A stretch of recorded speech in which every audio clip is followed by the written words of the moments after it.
Hello everybody, I'm Mitch. I'm the Technical Service Coordinator here at BioSpherix, and if you're watching this video, you probably just purchased our C21 controller, so that's exciting. I'm excited for you, and you're taking your first step in improving the cytocentric research. So I want to do a quick video here to show you how to set it up, what it is, some tips, how to maintain it, and basically just how to get going and how to keep going and do the best research possible with the equipment. So what I've done, as you can see, is I laid out everything you're going to see. If you've ordered our ProOx model C21, I'll go through each piece here. You're going to have basically the same thing. Things might look a teeny bit different, but I'll get to each one. So the first piece to find is this is what we call the controller itself. On the bottom you'll see the model number C21, and each one will have a serial number. So if you ever in the manual, or if you're talking to us in service or your salesperson and they talk about the controller, this is the part they're referring to. This is the controller itself. The other main piece is the sensor pod. It's this. It's also will have a serial number here, and it should match up to your controller. It's got some connections on this side. This is the main faceplate of it. It's going to have a fan. If it doesn't have the fan on it when you get it, it should. I'll show you how to put that on. Place for filters. You're going to have what we call the bag kit. It's got some gas fittings and connectors that you may need when setting up. It's got your blue filters that will show you how to set up here, and it's also got this yellow piece of tube I'll take out here. This is an important piece, and you don't throw that out, don't lose it. This is actually the calibration tubing, and we'll show you how to use that, so don't throw that out. It's not a mistake that's in there. It actually is needed.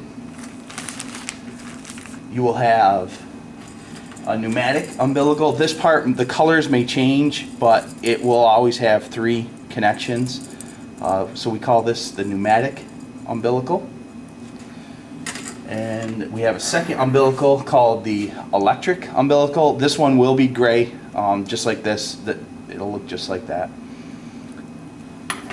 And then you're also going to have a power supply, 12-volt power supply, along with a cord to plug it in. Your cord may change depending on your location. This is a North American cord, but for the most part it's all going to look very similar to that.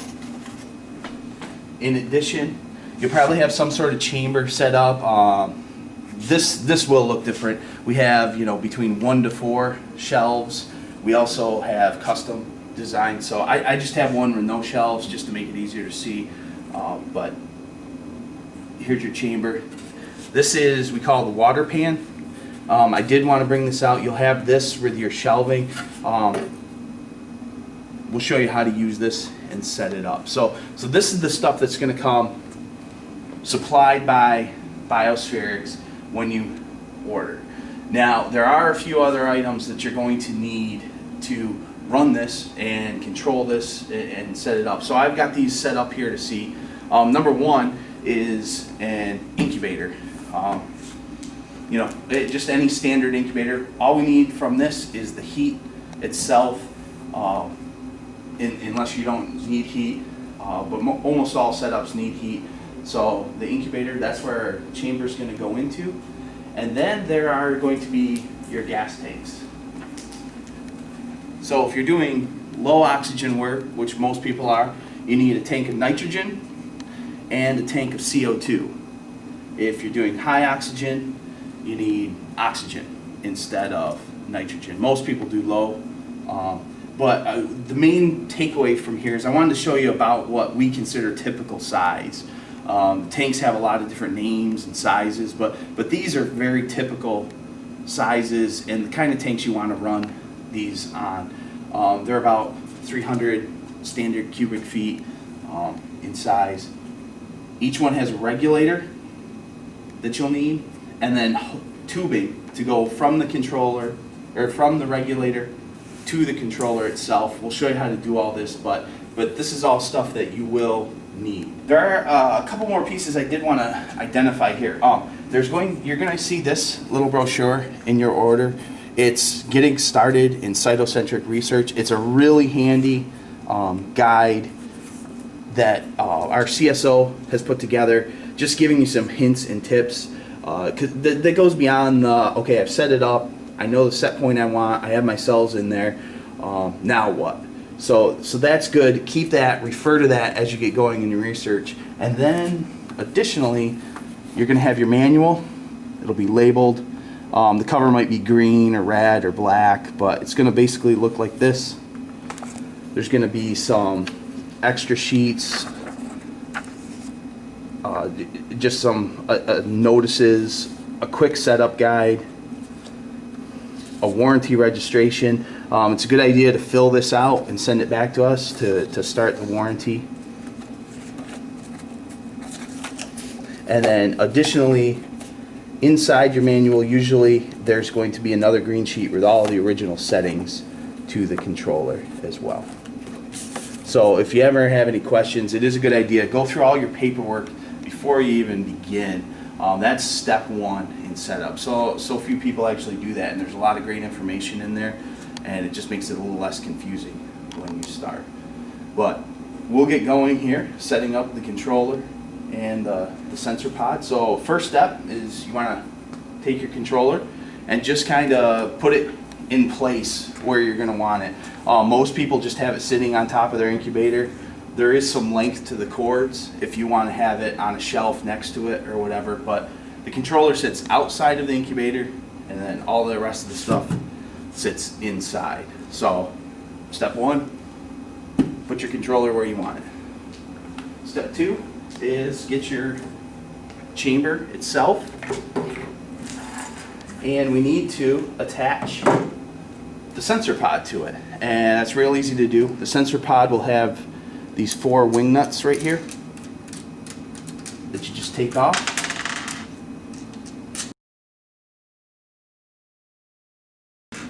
And then you'll see you'll have your 4 bare screws there. You just open your chamber. Now it doesn't matter what chamber size you have, this opening is going to be the same for no matter what, whether it's custom, 1 shelf, 2 shelf, 3 shelf, 4 shelf. And you just line it up with the holes in the back. Hold it in place, and then use those same wing nuts. Just spin it tight.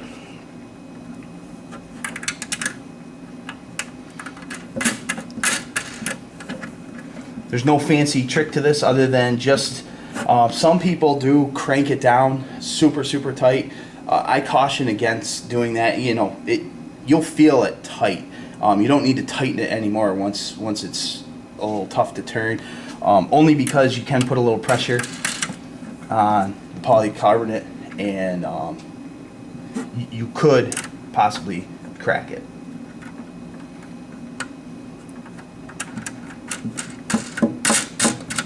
So I've got them all on.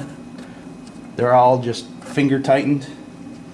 Now that we've got the sensor pod on, we need to make sure that we get our filters on. So I just got into the bag kit, grabbed the 2 blue filters here, and then you just slide them on, and it's just a 1/4 turn.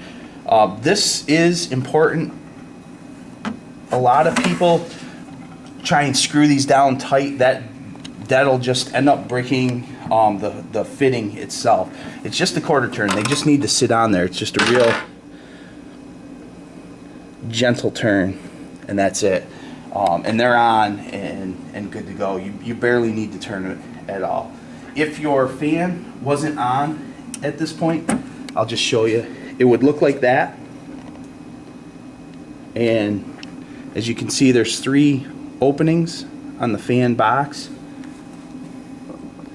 The metal ones line up with the little metal post, and the larger one lines up with the pneumatic, and it just pushes tight so that you have it all the way. It goes all the way in.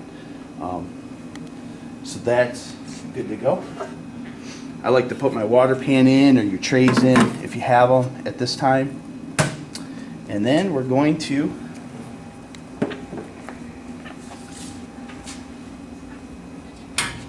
set this in our incubator. This one doesn't have any shelves. You can put it wherever you want. So when I first am setting this up, I put it in sideways for now, just because we have to access this. So if you had a shelf you wanted it on, you could just set it on your shelf sideways. Next step is the electric umbilical. And I'll show you this kind of up close. It has a locking collar that slides back like that, and there's teeth that will line up exactly on the back here. And it's not labeled, but it's this right here under the cal barb. And you can see the notches in it that are going to line up exactly with the teeth. So to hook this up, you just take it like this, line up your teeth, pull the collar back. You push it on, and you can feel it when it goes on, and then you let go of the collar, and it's nice and tight, and it clicked on there. You want to make sure you have that lined up before clicking it all the way. So I'm going to take my other end, and this is where you're going to want to know your incubator.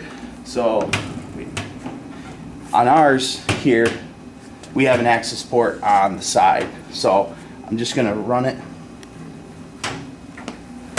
through there and then leave it there for now. Some incubators have it on the back, usually in the back top corners, and it's usually covered up. I get numerous phone calls when someone first gets it and they're like, oh, I don't have a access port, and people start freaking out, but it's okay because they just have never noticed it. It's almost always covered up, and it can be tough to see if you're not actually looking for it. So in my experience, most incubators, I'll show you in this one, it's usually found right here or right here, and then the next most common spot would be on the sides, like this one has. So this is a pretty typical access port. We just have the cover off it. So once it's through, same exact thing. You line up your teeth. The connection's going to look exactly the same as on the controller, except this one's labeled cable. So get my teeth lined up, pull the collar back,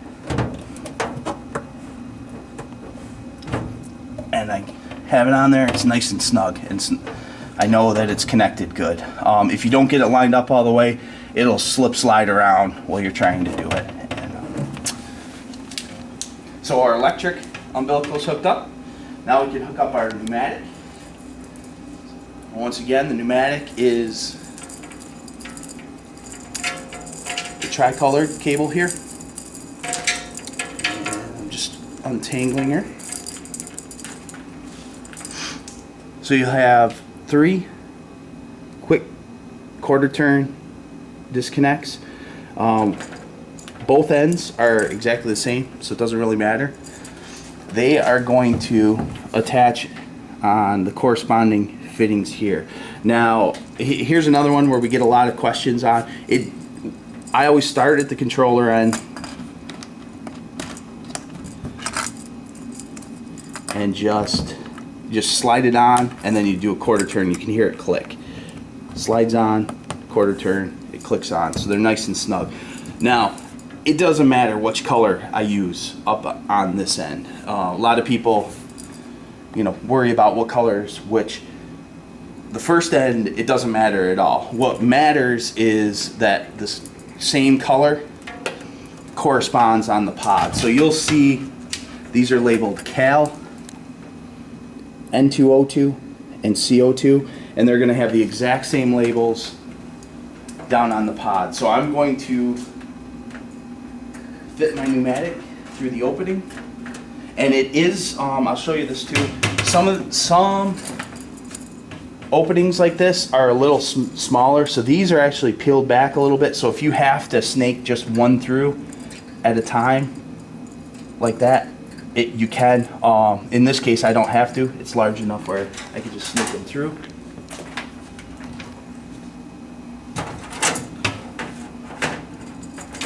Give myself some slack.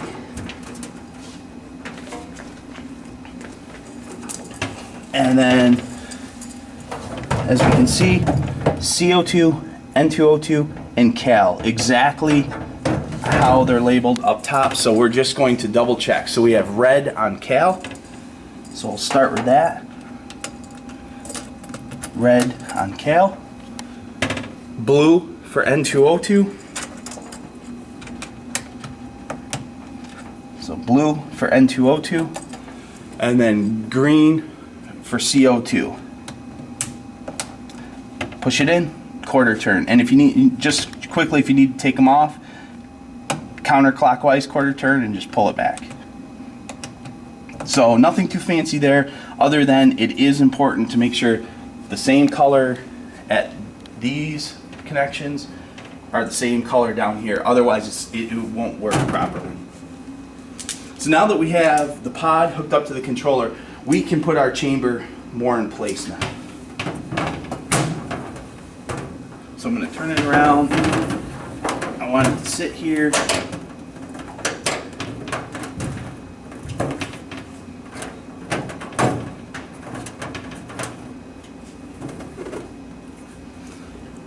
And we can close the door. So we're good to go inside there for the time being.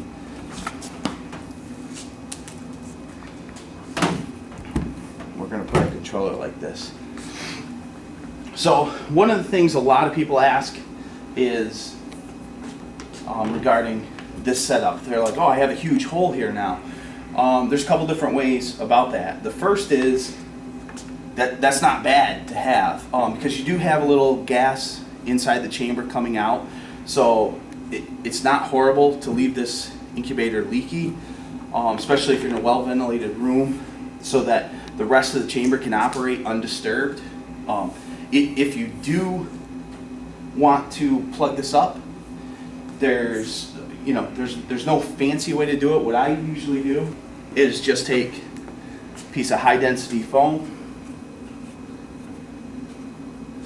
and put it just like that. It's just your packing foam or your egg crate, like mattress foam, and it works really, really well. It still gives it a little bit of diffusion, not much, but a little bit of leakiness, which is good, but it also traps most of the other gas and heat in there. So that's really the ideal way to do it. You can also put tape over it, any sort of tape, duct tape, electrical tape, scotch tape will work just as fine. Some people put putty on there.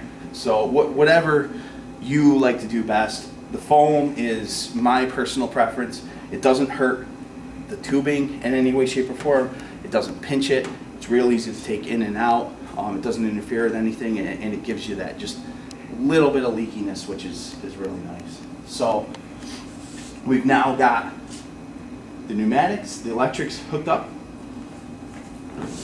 and we just need to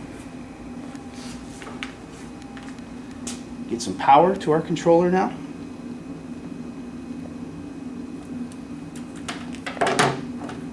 So again, your plug might look different, but it all operates the same. You just plug it into the power supply.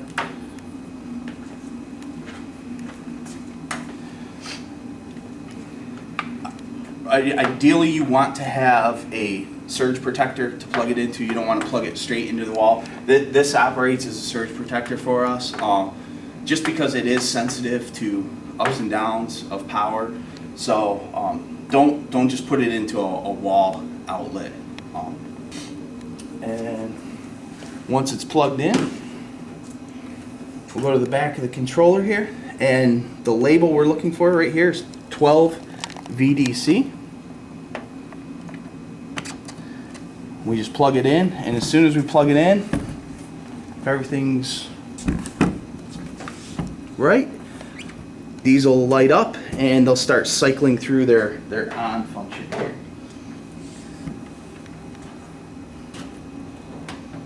And we have power. And it takes a few minutes for them to cycle through.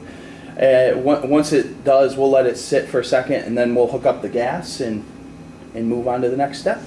All right, so it finished cycling, and as you can see, it's reading what it's sensing right now inside the chamber. It's not on. There's no gas hooked up to it, so basically we're just getting room air. We haven't run any gas through it, so these readings are where we'd expect them to be. So now we're going to hook some gas up.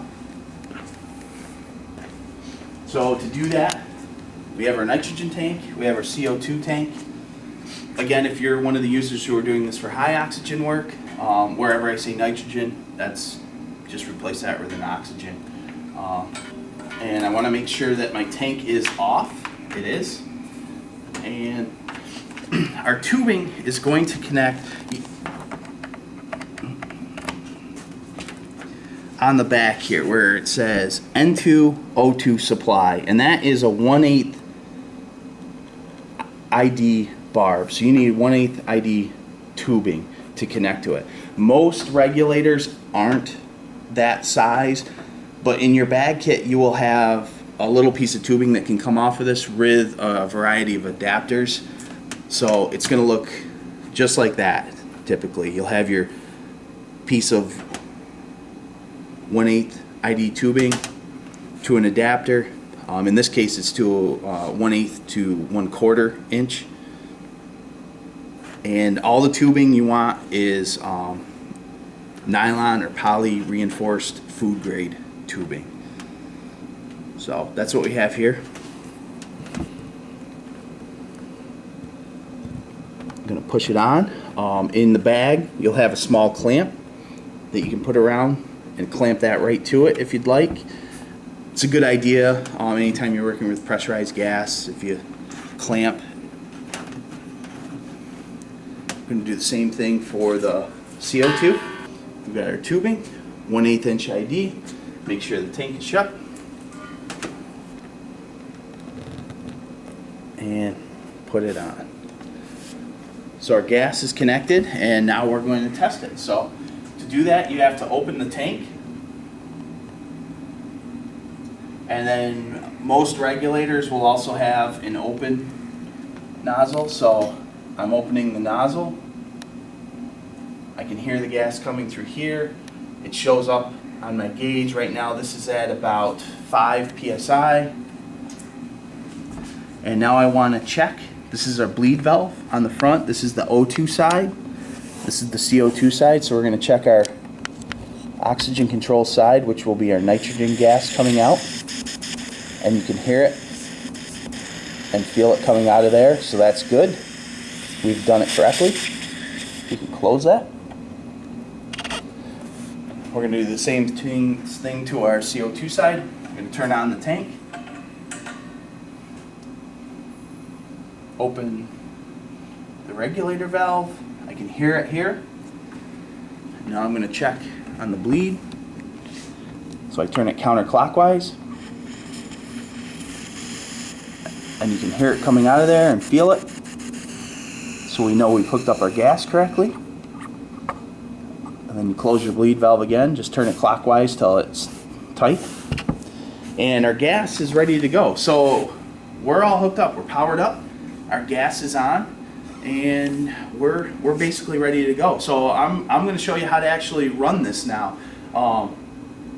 There's a couple steps to it, and we'll get it up and running here. We're ready to go. Very first thing you want to do is check your set points. Make sure you're at the right set points that you want. So the star button on the front allows you to check your set points. So you just hold the star down, it'll say set 0.1. That's what we want our oxygen level to, and then our CO2 side will check the same thing. Hold the star. It says set 0.2. Okay, so we don't want those. We want to run at, and for this example, we want to run at 5% O2 and 5% CO2. So that's easy enough to change. I'm glad we didn't start because we're at the wrong set point. So you just hold the star down. And while you hold the star, you just press the up button.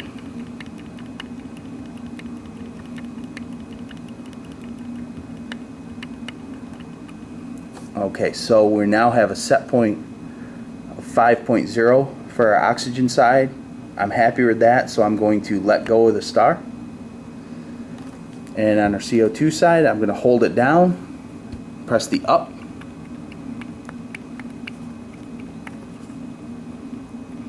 You can also hold the up down, it'll go automatically.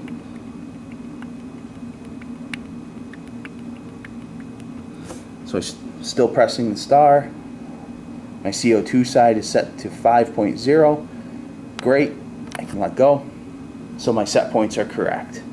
Now I want to make sure this is our gas control switch right here, and alarm switch, gas control and alarm, and this is the alarm which runs the sample stream. So while these gases and alarm are pointing down, everything's off. There's nothing that can be infused, even though gas is coming to the controller. So we're going to change those, but we need to check one last thing before we can turn it on, and that's in the back of the controller. There's one more switch here. We call this the calibration switch. When we calibrate and when you get it, it's usually pointed like this towards the cal barb, but to operate and actually have it work correctly, it has to be pushed, if you're facing the back, to the left towards the CE marking, or the outside. That is in operation mode. Alright, so our calibration switch is pointed out here. Our gas switches are off. Our alarm for the sample stream is off.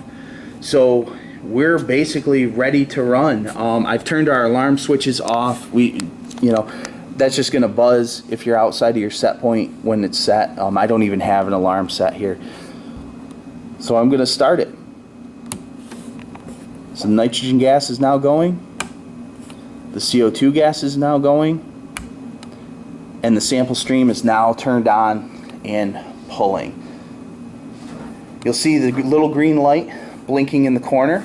That's whenever it's calling for gas to be infused. And now that those are on, you can actually hear the valves clicking a little bit because the gas is actually flowing through.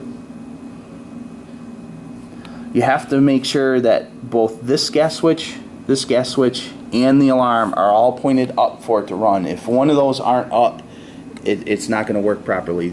If this isn't up, the sample stream isn't pulling gas through. If this isn't up, CO2 is not being entered. And if this isn't up, then gas isn't going in. So we're going to let this run for a few minutes. As you can see, the nitrogen is already pushing in, dropping it down.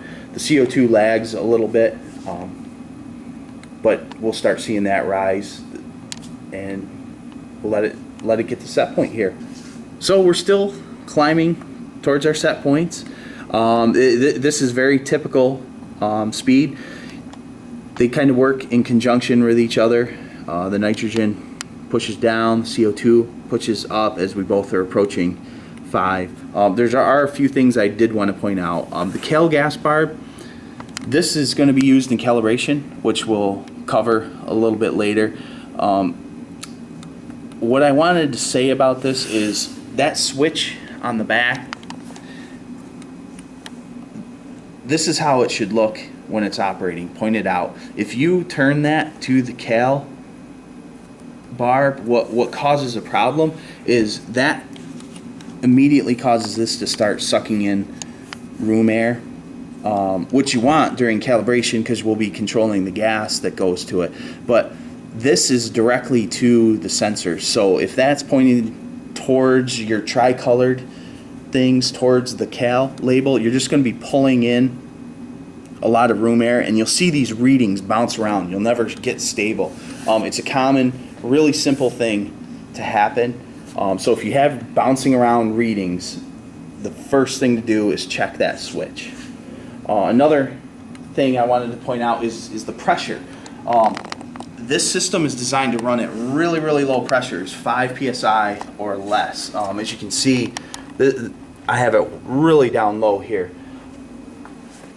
A lot of people are tempted to turn the pressure way up because the controller valves are rated for 25 psi, which you'll see in the manual, you'll see in any literature. You probably talked about with your salesperson. The valve is rated for that, but you'll never have stable control. This controller is designed for and tested at 2 psi to 5 psi, and that's ideal.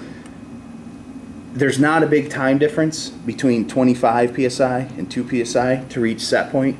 As you can see, this whole process is only taken, not even a couple of minutes, and we're almost to set point here. It's pretty quick, but if you have that psi too high, it's definitely going to overshoot, and you're going to have a lot of trouble maintaining set point. So there's another. If you can't get to set point, that's a very, very common one. I did want to show the beauty of this is you can access your incubator while this is going on, and this is the whole point of the subchamber system. If you've got other cells you're working with in here, you can get to them, and this is not disturbed. That chamber is doing its own thing, independent of the incubator. Alright, so we've let it run a few minutes, and as you can see, we're getting really, really close. What I wanted to point out with this is you'll notice the green light has really slowed down blinking. In fact, the CO2 side's almost not blinking at all. As you approach your set point, because these are PID controllers, they do slow down. That's when they take in the control algorithm into account. And so as you can see, it's slowing right down, and it's going to come right into our set point. So that's really all there is to the actual turning it on, getting it set up, and getting it to set point. We're going to go through some calibration and some maintenance here, but that pretty much wraps the setup and running.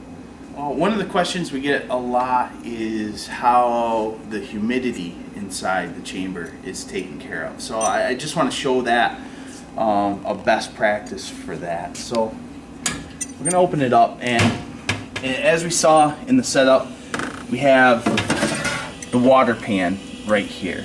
Now, the right way to do this is to take a few dishes. I have a couple 10 centimeter dishes here. Fill those with water, put them in your water pan, and then that slides right below your trays. That's all the water you really need, maybe a third dish at most. Any more than that, you're going to get a lot of condensation in there, which is really bad. It can get sucked into the sample stream, or also water is the condensation can be a breeding ground for a contamination. So you want to avoid that. So the natural reaction, you see the water pan, it's called the water pan. You fill it all the way, you put it in, you close it. Next thing you know, your chamber's full of condensation and your readings are going crazy. The better setup and how we recommend is just take your dishes, fill them with water like that. 1 to 3 is all you need.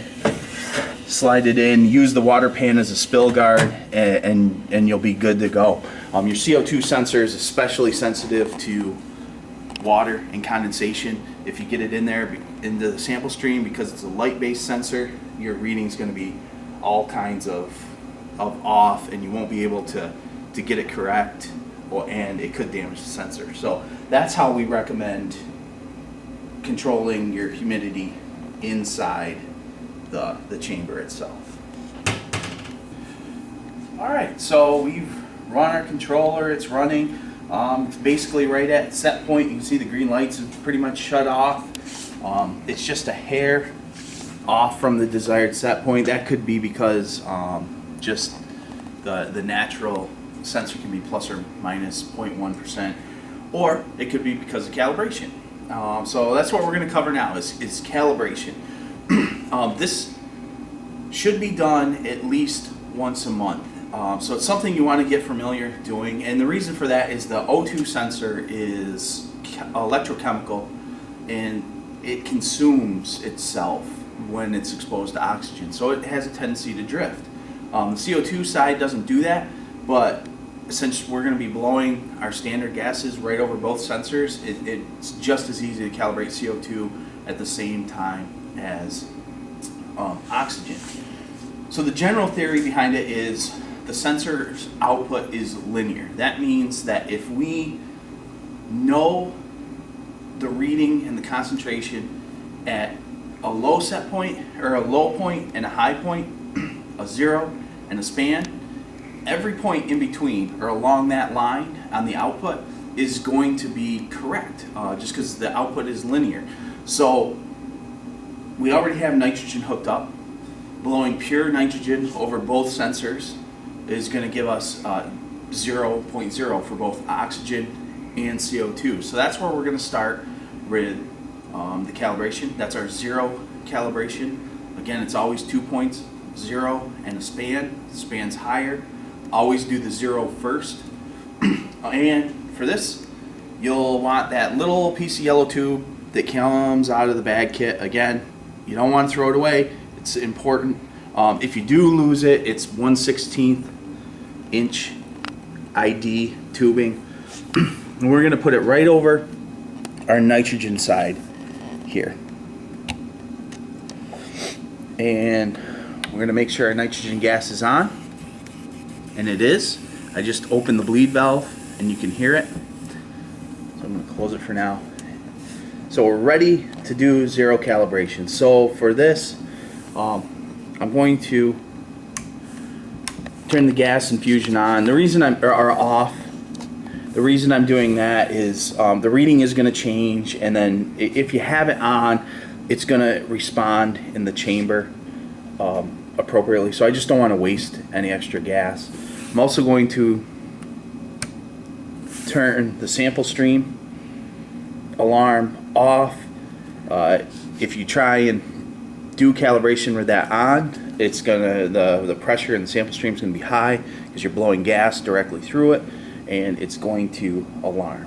And there's one last step that's very crucial, is on the back, the calibration switch. This needs to go from the operation mode, where it points away from all the tubing, so that it points towards the word cal in the calibration tubing. What that does is allows our cal gas input to actually receive gas. When that's pointed away, that's shut and it can't have any gas. So we're all set to begin. So I've got nitrogen blowing out of here. You know, just turn it a little bit, you'll hear it blowing. That's all you need. And then I put it right over our cal gas input. And it really doesn't matter what our readings start at. It could be room air, it could be where you were controlling at. It's now going to read what's exactly in the sample stream. You can see it dropping right away. You want to let it sit for just a little bit. It'll level out and it'll stay steady. Ideally, it'll be right at 0.0 for both. You know, make sure it stays at its reading. You know, about 60 seconds. You don't want to you don't want to assume that it's stable and then have it change on you later. So we'll let it sit here for a second.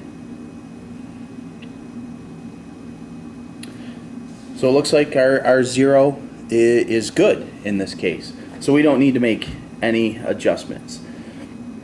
If, for example, I'm going to set this up so that you can see what would happen if you do need to make a change. Alright, so if you get an example like this, so it's stabilized, we have our nitrogen blowing across, but it's reading minus 0.2. We know that's not correct. It should be reading 0.0. So we have to make an adjustment to the zero coefficient. So let's do that. So to do that, we need to go into what we call the program mode. So you hold the up and down arrows for 3 seconds, and you'll see the word tune. As soon as you see it, you can let go, and then tune and off will bounce back and forth. That's the first function on level 1, so you know that you're in the program mode now. So all our calibration is on level 3, so we need to get up to level 3. And to navigate through the menu, you just press up or down.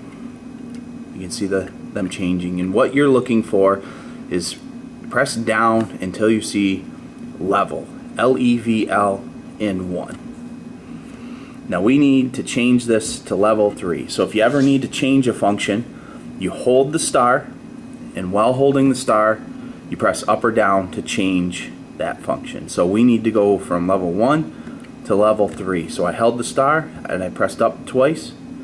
Now it says 3. I let go, confirms it, it's level 3. So I need to find the span. So again, to navigate through the levels, you just press up or down. So I'm pressing up until I see the word 0. And it will alternate with the coefficient. Now that number doesn't really matter too much, it is just a coefficient. So what we have to do is we have to change this coefficient by the exact same amount that we were off from 0 by. So we were at minus 0.2. So to make it read 0.0, which it should read, we have to raise this by 0.2 because we were off, we were 0.2 too low. So we have to make the coefficient 0.2 higher. So we want to change it. We hold the star, press up twice. We've raised it by 0.2. Let go. Our coefficient has taken. We're going to hold up and down for 3 seconds to exit the program mode. There we go. And we should see it taking. Okay, so we let it sit for a second. Nitrogen's still running. Our coefficient is entered, and it's now reading 0.0 here and 0.0 here. So we know our 0 calibration part is done. So I'm just going to close the gas by turning off the bleed valve. I'm going to take this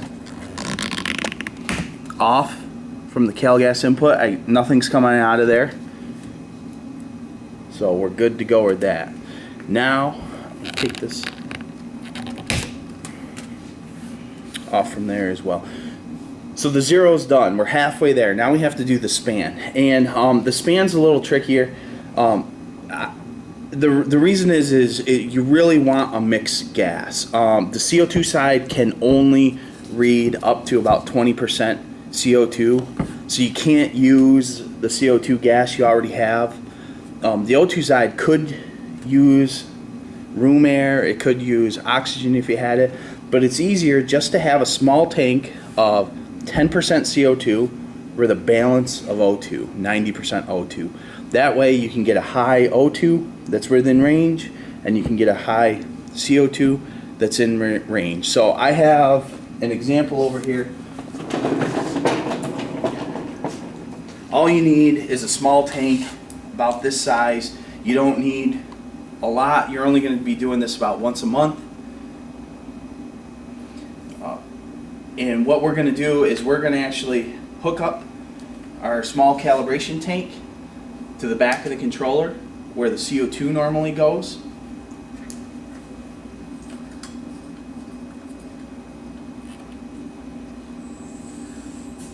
So I got my gas. Make sure my CO2 is off here. Take off my CO2. Put on the mixed gas. Open the bleed, make sure it's coming out.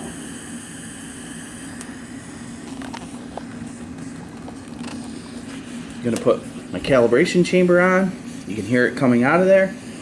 And then I'm going to put it right over the cal gas input again, and then you'll see these rise. Again, while you're doing this, make sure on the back your cal switch is still in the calibration position, which is pointed towards the word cal or the tricolored tubing, and it'll start rising. So my mix is certified to 2 decimal places.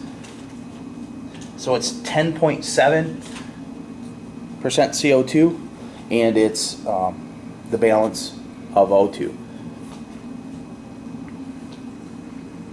In our zero calibration, when we made a change to the coefficient, the exact same value changed on the reading. With span, it's a coarse adjustment, and it doesn't get exact, so you just want to get it as close as possible here. And as you can see, it's still, both of them are still rising up. So we'll give it a few minutes. Again, once it sits at a reading about 60 seconds, it's good. One of the key points in this is our chamber and sensors are still inside our incubator, so they're at the temperature that you want them to be. Temperature can affect it, so if you have your chamber out and you're calibrating on the bench and then putting it in an incubator, you might have a reading off just a little bit. So this is the setup you want to be doing it with your chamber inside your incubator, so the temperature that it's calibrated at is the exact same that you're operating it at. Alright, so I checked my tag. I know that my CO2 should be 10.7, which means my O2 side should be 89.3, so that's the balance. We're off a little bit, still settling in. So we need to make a change to our span numbers, and to do that, it's in program mode on level 3. So we'll start on the O2 side. So I'm going to hold up and down for 3 seconds until I see the word tune right there, and I'm in program mode. I need to get to level 3, so I just navigate through the menu until I see level, and I need to make a change. So to make a change, you hold the star, and while holding the star, press up twice to level 3, let go. Now I need to navigate through level 3 until I come to the span function, S-P-A-N. So I'm going to press up, and there's span. So that, again, this is just a coefficient, and unlike zero, this doesn't represent a 1-to-1. So we'll just get this as close as we possibly can. It does usually take 2 or 3 times coming in and out of the program mode. So we were below 89.3 where we know we need to be. So I know I need to raise my span a little bit. So to do that, I hold the star and I press up. So again, it's a course adjustment, so I'm just going to see what change that makes. I'm going to let go. I raised it up by 1. I hold up and down for 3 seconds to bring the reading back, and as you can see, it jumps up. So if I lower it, I'm below. If I raise it, I'm above. This is much closer, so I'm going to stay with that as my calibration number, just because that's closer. Again, you just get it as close as possible, which that's very, very close, 89.7 and 90.1, especially at the very, very high scale. That's about as close as you're going to get it. CO2 side, it's going to be the same thing. I'll demonstrate here. I am not going to want to make a change here because it's 10.7. But if we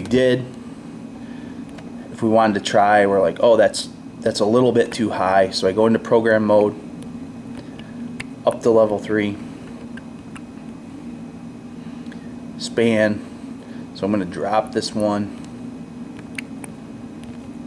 save it by exiting program mode.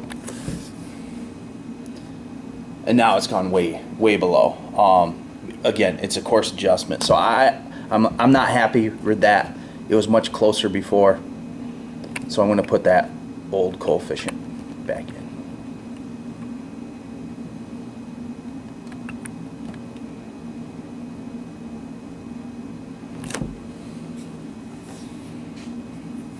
And this I'm pretty happy with. It's It's pretty close. Spans coarse. You get it as close as you can. This is way above your set points that you're controlling at, so it's always more accurate at the low and less accurate at the high anyways. And we can just turn off our gas now. Make sure that's off. Make sure that's off. Take this off. Calibration's off. The coefficients will stay because that's kind of, or the readings will stay because that's what's in the sample stream right now. I'm going to shut off my cal gas. Unhook it from the back. Take my CO2 line. Replace that. Turn my gas back on. And before I just crank on the gases, you know, if I just turn on everything right now, it's going to blow in a bunch of gas. It's just going to be a waste. So I'm just going to turn on the sample stream so it starts pulling. It's going to bring these readings back down to more normal range. I'm going to turn my cal switch on the back. This is important. To the outside. That stops this from being able to suck in the cal gas input. Our readings are coming back into line, and at this point you can turn your gases back on,